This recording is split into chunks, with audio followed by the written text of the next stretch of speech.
From the Foundation Studio right here on Biloxi's Back Bay, welcome to SuperTalk Outdoors, where we celebrate every single Monday at lunchtime, the world-class outdoors of the state of Mississippi. And boy, am I happy to have One Mississippi as the theme song for SuperTalk Outdoors. Our friend Steve Azar, the music and cultural ambassador for the state of Mississippi, the singer-songwriter who had so much success in Nashville and then came back to Greenville, where he's from, and have written so many incredible songs about Mississippi. And now that song, One Mississippi, and appropriately so, I might add, is being strongly considered as the new state song for Mississippi. It passed the House of Representatives. It's in the Senate now, and it's moving along. I'm so happy for Steve, and what an amazing song! What an amazing song! I hope you had a great Super Bowl weekend. It's another cool day here in coastal Mississippi, and I want to thank you, as I always do, for listening on the the powerful SuperTalk Mississippi Radio Network, or on SuperTalk TV at C-Spire TV. But if you're listening on Facebook or YouTube or your favorite podcast, it is February the 14th, 2022. By the way, that's Valentine's Day, so hope that was on your radar screen. Happy Valentine's Day to you. Today on SuperTalk Outdoors, we're going to visit with Andy Gibson, the Mississippi Agricultural and Commerce Commissioner. We're also going to spend some time with Representative Trey Lamar. We'll come back to that in just a second. But first, I just wanted to remind you, we're going to change with the seasons here on SuperTalk Outdoors. But, I can't help but reflect a bit. It's amazing to me that deer and duck season flew by so quickly. I've said to some of my guests on Coast View recently that there's something about the pandemic that seemed to make the time go by quickly. I think the pandemic sped up time. But I should also point out that deer season still continues here in the southern zone of Mississippi. My friend Terry Waldrop, who hunts with me up in the Delta, left a couple of cellular cameras out, and every morning he sends pictures or videos of what we call survivors. Those are the bucks that made it. And it's kind of cool to see them before they drop their horns. And it bodes well for next season as we study those pictures. I know many of you are doing the same thing, and it actually gives us something to look forward to next year. As most of the serious deer hunters are doing, we've already sort of begun thinking about, what are the tweaks we want to make to the 3 farms that I lease up in the Mississippi Delta. And we're also doing some planning around duck season. I mean, it's a year-round activity. We all know that. But for people who don't understand hunting, I wish they could experience some of the full hunting experiences, which is during the off-season. I mean, we make so many memories. There are just so many activities that are happening, and the camaraderie there is just as fun and just as important as during the actual deer season. But it's true. Hunting is about the overall experience. I love what my friend Will Primo said about that. And here's what he said. The outdoor industry has given me a living, but it's deeper than that. I'm going to be in the woods by myself and pray and think about my relationship with God and family. Thank God for his grace and love and forgiveness. I get that from church, but this is an extension of that. It's so deep-seated. I don't have to pull the trigger, release the arrow, or catch a fish. It's the experience. Will's so right about that. It is about the experience. And he makes also a really good point. In a way, it's sort of like being in a prayer when we're in the outdoors, isn't it? And I think a lot of Mississippians really get that. And we are so fortunate, frankly, to live in the capital of the outdoors for the United States, right here in the great state of Mississippi. If you get on social media, what you'll find is that there are a lot of turkey hunters out there that are looking forward to the spring. It's just around the corner. One of my favorite quotes as it relates to the outdoors is from William Shakespeare. And he said this: "Earth has music for those who listen. Earth has music for those who listen." On the coast, that could be a seagull or a crashing wave. But that quote is also true, especially when you consider turkey hunting. There's nothing more exhilarating. I mean, when you hear in that moment that gobble, come on now, it doesn't get any better than that. That's something that most turkey hunters are literally coveting. They dream about it. I mean, you know that if you're a turkey hunter. I'm getting some good reports about swordfish and wahoos offshore. And if we can really get a stretch of no rain, hopefully we can get some redfish and specks back in the backwaters of coastal Mississippi. It was literally getting perfect before that rain a week or so ago. It killed the salinity. My fingers are crossed we don't get rain and we can get the salinity back to where it needs to be here in coastal Mississippi. Now let's move over to my friend, Representative Trey Lamar. Real quick, if you don't know Trey, he lives in Senatobia. He represents District 8, which includes parts of Tate and Lafayette counties. He's been in the House of Representatives since 2012. Some people describe him, and I have observed that he's a big-time leader in the House. I hear nothing but good things about Trey. He's the House Ways and Means Chairman, and he's an avid outdoor conservation leader in the legislature. He practices in a law firm that actually was started by his grandfather back in 2058. Name of the firm is Lamar and Hannaford. Anyway, without any further ado, let me just welcome Trey to Super Talk Outdoors. How you doing, my friend? Ricky, I'm doing great. Really appreciate you having me on your show this morning. Been a big fan for a while, but you know, being from North Mississippi, I never thought I'd get asked to be on the show from a coast show. But you really are statewide these days, and just thank you for the invitation. Look forward to visiting. Well, actually, you know, you make a good point. While this is Super Talk Outdoors and it is statewide, I'd love to have you on Coast View at some point, and we can really zero in a little deeper into what the coast means to you. And even though you're being from Senatobia, your statewide view of how all the parts of the state fit together, which you really have to know as the Ways and Means Chairman, that is for sure. But this show is not going to be, this show is not about the legislature. As a general rule, it's not. But as I mentioned to you out the air, and as I've said many times here on Super Talk Outdoors, we're going to talk about why what happens in Jackson matters to outdoorsmen from time to time. And one of those situations is literally before the legislature as we speak, the Outdoors Stewardship Trust Fund. And we're going to come back to that in just a second. But let me share something with you. I talked to Trey before the show started, and I'd grabbed a few pictures off of Facebook of him and his kids together. And for the Facebook and YouTube and Super Talk TV audiences, I want to tell you, I'm just showing some pictures of Trey with his kids and some special moments in the outdoors with his kids. But as you look at those pictures, Trey, what does that mean to you to see those pictures? Ricky, to me, it means, it really means everything. It's, you know, I don't want to, it's kind of hard to put in words, I guess, but the best way I know how to explain it is it's just real. I mean, that's who I am. That's who my family is. Those aren't any, you know, staged politician pictures that you see sometimes on push cards. I mean, that's real life stuff. My family and I, you know, we hunt during season every week, every weekend, multiple times a week. I mean, that's just the way we live. I love the outdoors. Grew up loving the outdoors. About 10 years ago, my family, my parents, my dad and my mom, and myself kind of partnered up and bought invested in some new farmland, new for us at the time, and have since kind of had a family, just a way for us to kind of, I guess, preserve something for my children and my brother's children and our future generations to have a place that we always grew up hunting and fishing and outdoors. Both my mom and my dad come from an agricultural background with their parents and their families.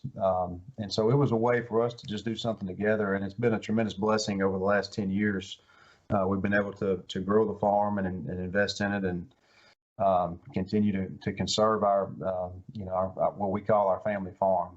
We spend a lot of time out there, and whether it's hunting there, which our place is in the hills. It's got some row crop and some hay ground and some timber land, or whether, you know, we're about 10 minutes from the bluff, so you know most of the ducks like the flat land. So I've been duck hunting my entire life. It's just something we do on a regular basis, and more so than just the hunting. I mean, even when it's not hunt season, it's we're on a tractor or we're doing something outdoors.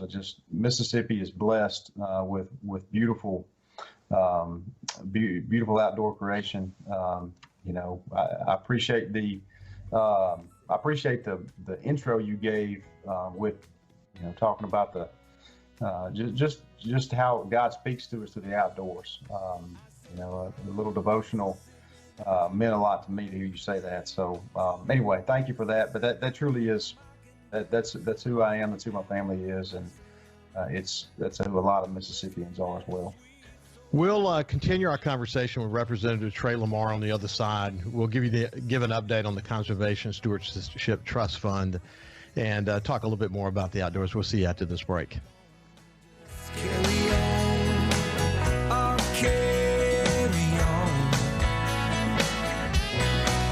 Mississippi.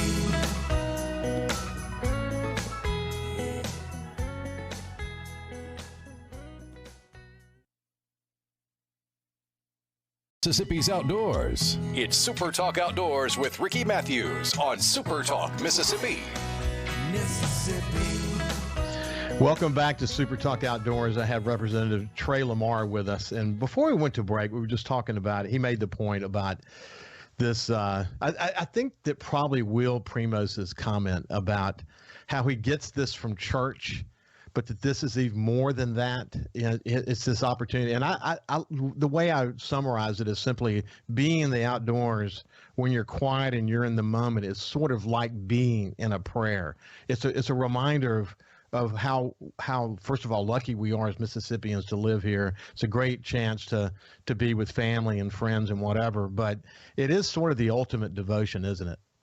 It really is. I was and I just give you, sharing more than y'all want to know, but just this morning, during the session, I have to be in the Capitol many mornings, and I miss some of the mornings with my family. But this morning, I was able to be at home, and we normally try to have my wife she's a great leader with our children, and she normally every morning tries to have a devotional with them. And this morning, we had a devotional. It's usually at the breakfast table, and the topic came up after the devotion that one of my sons said, "I can't believe hunting season's over," and I echoed the same thing. And then it went right into, but turkey season's right around the corner. And my oldest son said, by the way, he hadn't killed one yet, but he's missed two. One of which he'll tell you he didn't miss because he found some feathers, and I tried to explain to him that's still a miss. But he said, "Daddy, we're gonna hunt every day turkey season this year." And he said, "And maybe on my birthday, will you let me miss school and hunt all day?" And I said, "Buddy, I don't know. We'll have to talk about that." But that was a conversation, from just a few hours ago this morning. So it's hard. It's so awesome, man. Yeah, turkey season will be here soon. I'm doing this show from my studio here in Biloxi, and if I were to grab the camera and bring around what you would see is 100 rods and spear guns and dive equipment and ducks on the wall, and you know what I mean. It's an outdoor room, and I've often said, certainly this was true for me. It kept me out of trouble growing up, but the opportunity to share the outdoors with my two sons, one's a lawyer on the coast, one lives in New York now, and my daughter Tori, who is a teacher, the opportunity to share it with them, and now with my grandkids. I think it's going to provide the same opportunity for all of them that it did for me. It's sort of the glue that kept our family together, something to look forward to. Once you get it in your blood, it stays there. It becomes part of your DNA, and it's true, isn't it?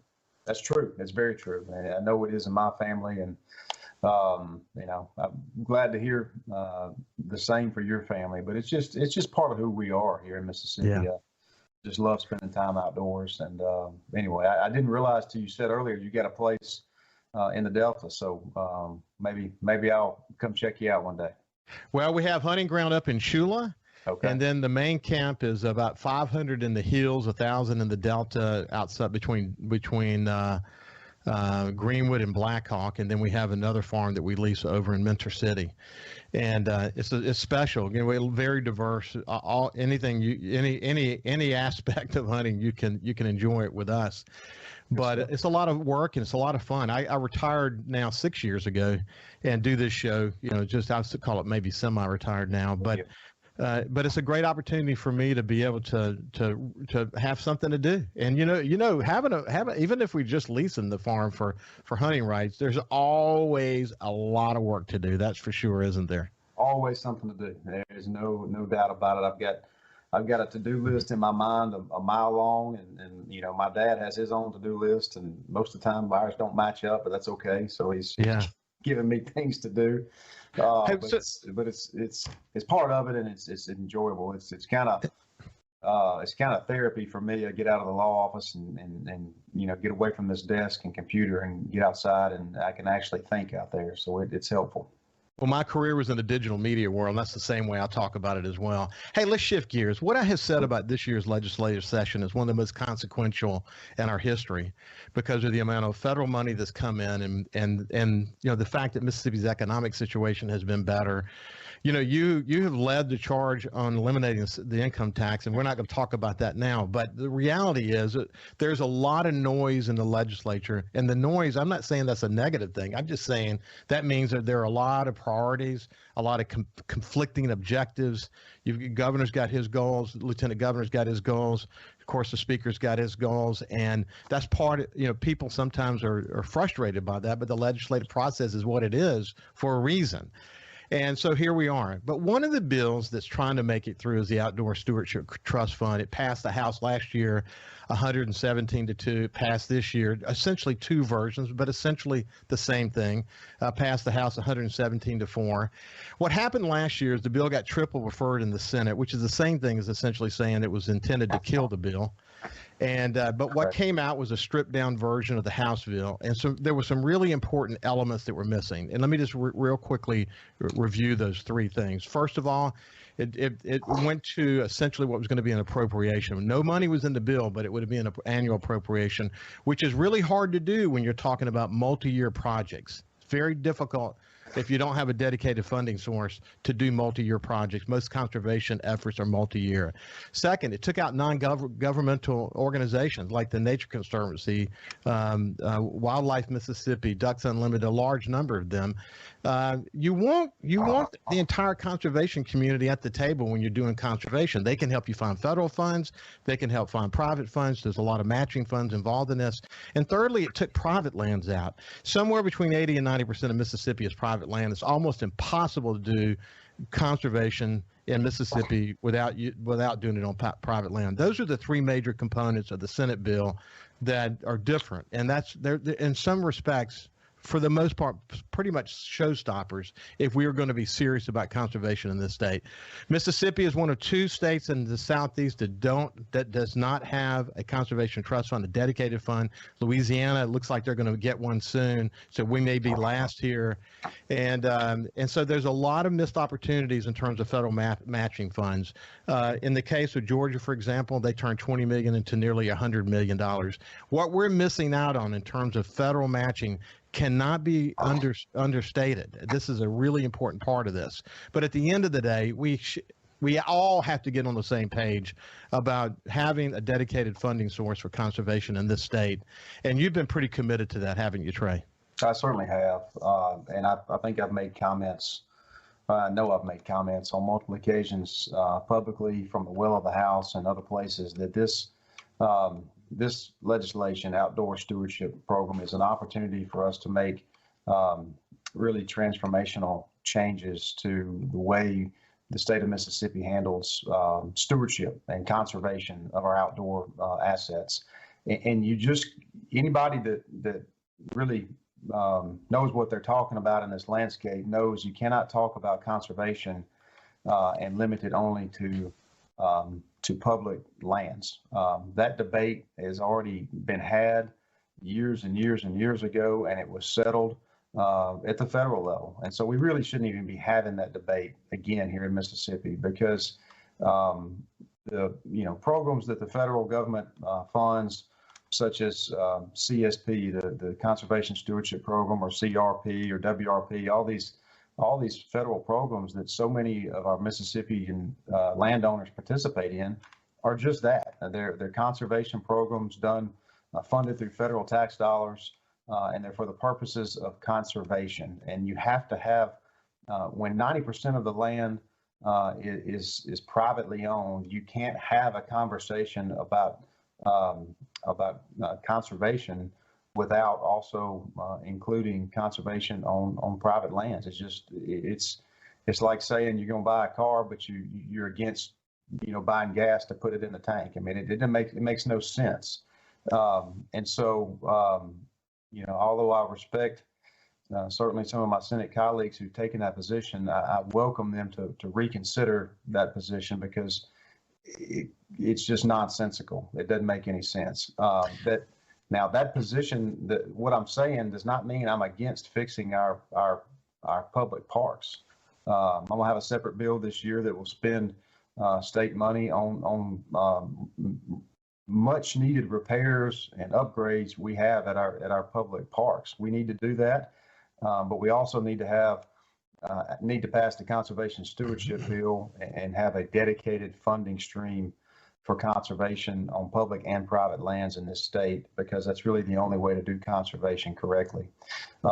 So that said, let me tell your listeners a little bit about the differences. The Senate has come back and said, well, we're against diversions. Well, that's not true. We've got a lot of diversions all across our state budget.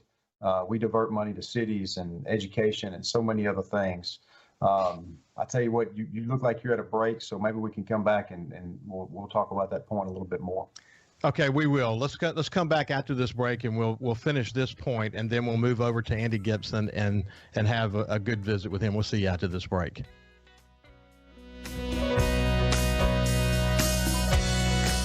I said, one Mississippi, there's a magnolia tree. Walls and 4-foot ball. Welcome back to Super Talk Outdoors. We have Trey Lamar, Representative Trey Lamar, and we're talking about the Outdoors Stewardship Trust Fund. And when we went to break, you were mentioning, Trey, about this notion around having an issue with diversion. Let's pick it up from there. Yeah, I just want the listeners to understand the difference between what the Outdoor Stewardship Trust Fund bill does.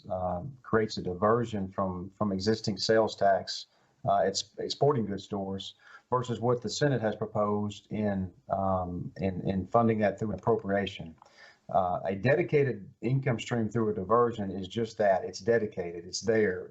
You would have to have an act of law to change it, and it's automatic every year. We do that throughout our budget on things that are priorities, on things that are important. And I and the House leadership and the vast majority of the House, and I think your viewers would believe or do believe and would support a dedicated funding stream for these conservation efforts. It helps you plan, but maybe more importantly, it also ensures that it's going to be there. I have no idea who's going to be sitting in my seat 6 years from now, 10 years from now, in Speaker Gunn's seat 10 years from now. I don't know who's going to be the lieutenant governor. I can't promise you who's going to be the governor. I have no idea. I certainly don't know who's going to be the appropriation chairman in the House and the Senate. And so when you have a dedicated funding stream, it ensures that funding stream is going to be there in perpetuity. If you do it with an appropriation, it is subject to the whim and pleasure of whatever politician is sitting in that appropriation chairman's seat every single year. If we don't do it with a dedicated funding stream, you could have a politician sitting there as the chairman of the Senate Senate Appropriations or House Appropriations Committee 10 years from now, and they may decide to spend that money on Medicaid. It may be a down budget year, and it could go to Medicaid, or it could go to paying state employees. I mean, and we just don't have the funding that year.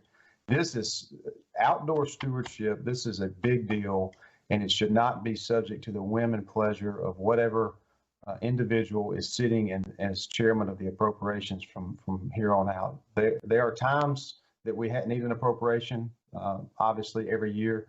This, however, is different. This is something that is important to all Mississippians, and it's so important that we need to make sure it receives a dedicated funding stream going forward. So that's why we're fighting so hard to have a diversion fund this the Stewardship Trust Fund in perpetuity.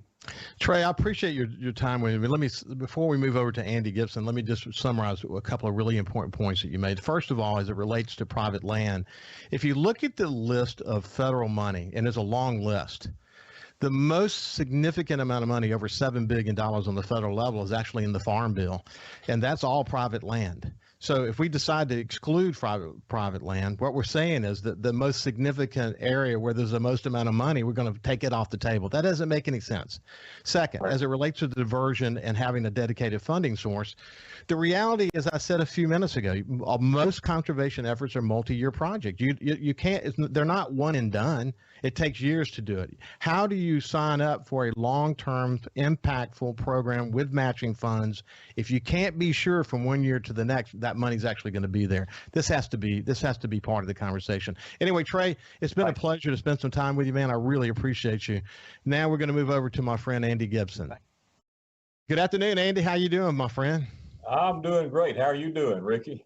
I'm doing really good. Hey, look, we're gonna get into the rodeo and other things going on in your life today. But you heard what we were just talking about, the Outdoors Stewardship Trust Fund, and the fact that we're still not where we need to be. The Senate wants to exclude private land. They don't want to have a dedicated funding source. They want to exclude non-governmental organizations from being participants in the program.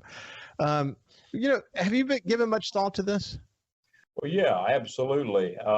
As you know, I live on a farm in rural Mississippi in Simpson County, and we live and breathe hunting and fishing on our farm. And I think if you visit most farms in this state, you'll find the same thing, that farmers love and are the number one stewards of the outdoors. I've got a map behind me of all the cropland farms in Mississippi. And as you see, the state of Mississippi is farms and forest lands. And that light green is woods and pasture, and the others row crops all over the state. So agriculture and the outdoors go hand in hand. And I've always said in speeches around the state, farmers are the original conservationists. And in fact, federal policy recognizes that, because the Farm Bill, as you know, is packed full of concepts to help conserve wildlife, habitat, and our precious natural resources. So I support the concepts that have been going around in the legislature the last couple of years for that stewardship fund. And I'm certainly hopeful that the legislature will pass something this year. Certainly believe that it will, and am hopeful for that. Well, we're talking to Andy Gibson, who's the Agriculture and Commerce Commissioner for the state of Mississippi. Andy, one of the points that I made, and you heard me make it just before we moved from Trey to you, but this notion that there are a large number, I have the list, and it's a very long list of federal funds that are available to us in a matching scenario. And I think one of the things that we have to understand is, number one on that list is the Farm Bill, over $7 billion available for matching. If you exclude essentially somewhere near 90% of the land in Mississippi from being participants in a conservation effort, well, not only are you not going to get that money from the Farm Bill, but you're really not taking the right steps toward trying to keep Mississippi the capital of the outdoors in the U.S. You can't do conservation without including all land in that conversation, can you? That's right. Farmers are taxpayers. We pay probably more taxes than anybody else, to be truthful about it, starting with the land taxes that we own. And those taxes are all collected by the state. They're used for some purpose.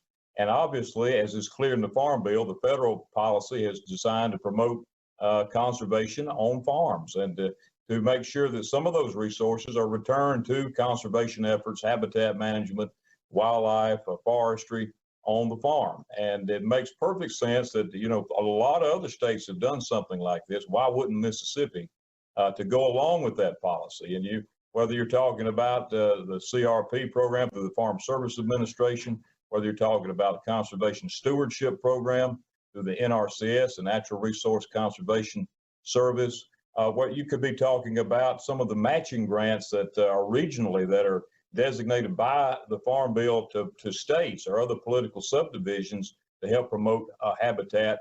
And all of that's on private lands. Some of it is also for public lands, but I don't see any reason to exclude the tax-paying farmers who bear a large load of the tax burden in this state on every level. Why would we exclude them? I don't understand that.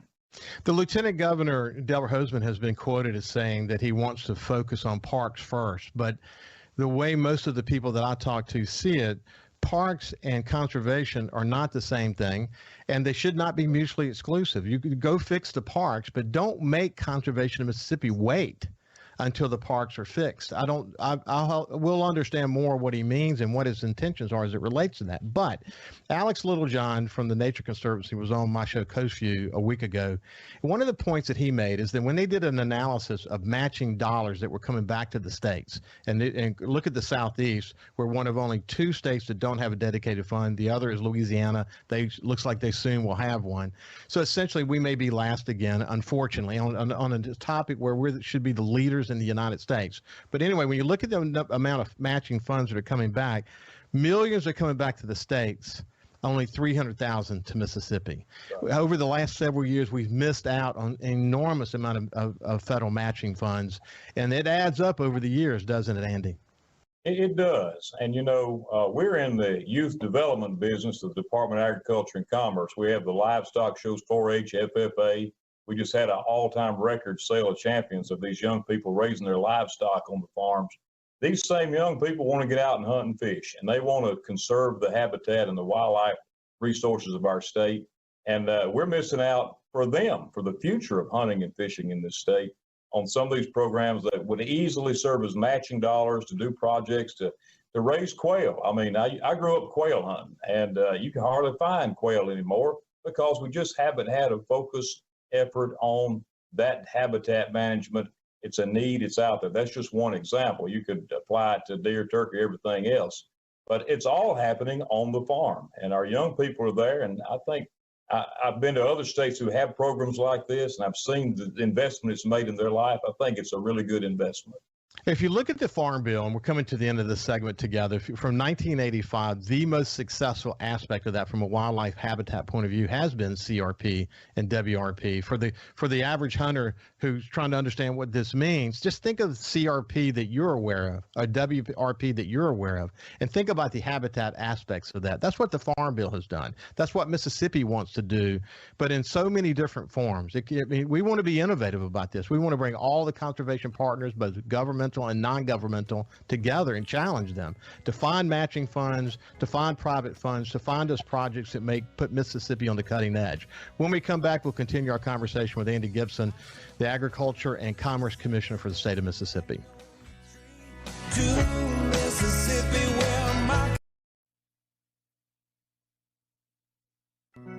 We live in one of the best places in America to enjoy the outdoors. So let's talk about it. It's Super Talk Outdoors with Ricky Matthews on Super Talk Mississippi. Welcome back to Super Talk Outdoors. I have Andy Gibson with me. He's the Agriculture and Commerce Commissioner for the state of Mississippi. And before we went to a break, we were just sort of agreeing on a lot of important points as it related to the Outdoors Stewardship Trust Fund. But before we move on, I want to talk about the rodeo and see how that's going, et cetera. Do you know of any good examples of where the legislature has passed legislation that, from a conservation point of view, that actually applied to private land? Well, yes. In fact, since I've been commissioner, one of the first things that I recognized as taking office as Ag Commissioner in 2018 was the devastating effect of these hogs all over the state, all 82 counties, millions of dollars of damage in habitat and agricultural production that go hand in hand. So we went to the legislature in 2020 and proposed a bill, and it passed, and it created the Wild Hog Control Program that the Department of Agriculture now has the authority to go and help farmers and landowners on private agriculture and forestry lands to control these nuisance animals, trap them. We actually have a convoy of traps that we will deliver and set up and teach the farmer how to use. And we've trapped thousands of these hogs, and farmers know what to do with them after that. But these things are a devastating threat to agriculture and wildlife conservation. And I think it's a good example of how you can deploy resources to address a problem, and we can do that same thing to help make better habitat and better opportunities for future hunters and fishermen. Wildlife don't know property lines. At the end of the day, they don't know them. Hey, listen, we'll shift gears real quick. You're a farmer, a lawyer, a minister, your former state representative. It's got to be awesome for you to be, and the fact that you're in the position you're in today, is that a dream job for you? You know, it really is. And I have no doubt the Lord put me here, and the people of Mississippi certainly, and I want to do the best job I can do. And I feel like looking back, I could never have predicted this. I never thought I would be here, but looking back, I can see how all the steps along the way of my life, growing up on the farm, moving back to the family farm, building my own house there on the farm, and raising our family on the farm, hunting and fishing, and the conservation efforts that we've made, all those things prepared me for this. And I'm having a time as your Commissioner of Agriculture and Commerce, and just love it. And the rodeo's in town, so it's a great job. It's a wonderful opportunity to serve the people of the state and our state's largest industry as well. The rodeo's big, isn't it? It is. The rodeo, this is the largest rodeo, the Dixie National Rodeo, largest rodeo east of the Mississippi River. And it's going on right now. We're taking a break today, Monday. It's Valentine's Day, and tomorrow, Tuesday, but we'll kick it back up Wednesday, run all the way through Saturday. We've had 2 weekends this year, tremendous turnout, record attendance. We're really excited, and I hope you'll join us at the Dixie National. Well, listen, hey, by the way, I'm watching 1883, which is the prequel to the Yellowstone on Paramount, and they've really worked really hard to make it true to history, et cetera. And I think that a lot of people watching that, it's going to restore a lot of people's interest in what the rodeo is all about. The rodeo professionals, PRCA officials that have been involved with the Dixie National told me the same thing the other day, that they've seen a resurgence of interest in the things of the original pioneers of America, the Wild West, the days of the settlers. And I think all of that's because of the programs you're talking about. Yellowstone, 1883. Bring it on. Y'all come on down to the Dixie National. Well, the more the merrier. It's about getting back to our roots. And this is such an important part of our root in the discovery of America and what's sort of at the core of America. And that's true, to sort of close out this segment. Mississippi is the capital of the outdoors. I say it every single week on this show. When you think about the saltwater fishing off our coast and backwaters of coastal Mississippi and the Mississippi Delta and Northeast Mississippi and what happens in central Mississippi, deer season continues on in the southern zone of Mississippi, some of the best turkey hunting in the world all over the state of Mississippi. We are so fortunate to live here, aren't we? We really are. We're blessed with so many wonderful natural resources. We have such a diverse soil in this state that we really grow anything worth growing, and we grow it better than anybody else. And that includes our natural resources, habitat for wildlife.